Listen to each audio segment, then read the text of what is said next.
आश्विन मास शरद ऋतु अनुष्ठित हुए शारदीय उत्सव। ए दिन रे माँ दुर्गति नाशिनी दुर्गा धरावतरण करथिले बोली पुराण कहे। ए वर्ष मिश्र परिवार को भी माँ दुर्गा आविर्भाव। से स्वयं भगवती जदियो नुहे तांकर एक अंश सदृश शिशु कन्याटी, किंतु अंतसत्वा वसुधा व्यतीत केही भी खुशी नुहंती घरे केवल झीटी हे बोले।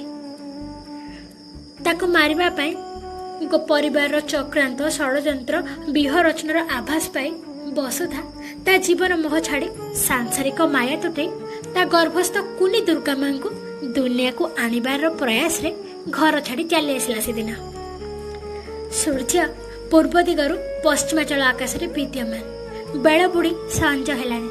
ता भावना बलय सहित ता पाद भी अतिक्रम करुथाए निर्जन रास्ता रे। किछि प्रथा अतिक्रांत करते दुर्भाग्यवशतः किछि दुष्कर्मींकर कर कबलित हो गला। से तत्क्षणात जंगल भीतर को ता सहित चोर जबरदस्ती करी उठाई नेले से दुष्कर्मी अपराधी माने। से समय रे वसुधा खूब खूब काकुति मिनती कला, किंतु फलाजी शून्य। से दिन जमिति कुरु सभा तले द्रौपदी हाथ टेकी श्रीकृष्ण को डाकी, ठीक से विनय समर्पण भाव नहीं वसुधा आज ये राक्षस मानक दाउरु बंचिबा पई दुर्गा मां को डाकुथिला। किंतु दुर्गा मां सुनि पार नथिले। ता विकल स्वर को बोध हुए वसुधा बोधे भूली जाइथिला आज रही कलिजुग महिषासुर शक्ति पौराणिक महिषासुर खूब अधिक। आउ एते सारा महिषासुर को हत्या करबको आउ से मूर्ति दुर्गा देवींकर क्षमता जे बहिर्भुक्त।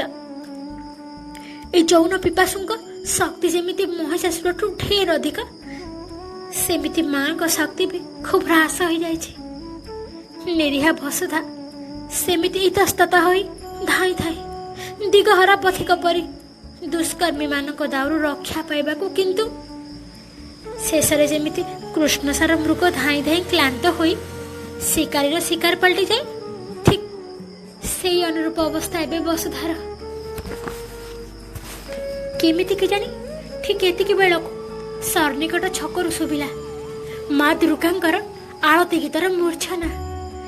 ऐ गिरि नंदिनी नंदित मेदिनी विश्व विनोदिनी नंदनुते गिरिवर विंध्य शिरोदिनी वासिनी विष्णु विलासिनी जिष्णुनुते भगवती हे सिति कंठ कुटुंबिनी भूरि कृते जय जय हे महिषासुर मर्दिनी रम्य कपर्दिनी शैलसुते।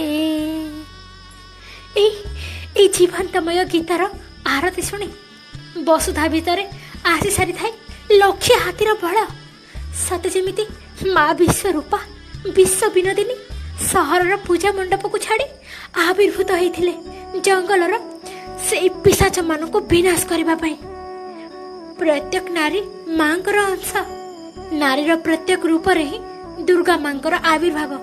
से दुर्गा परी शक्तिमयी, धरित्री परी सौहार्द्यमयी, हाउ काली परी ध्वंसमयी, समय आसिले चंडी परी विपदमयी मध्य।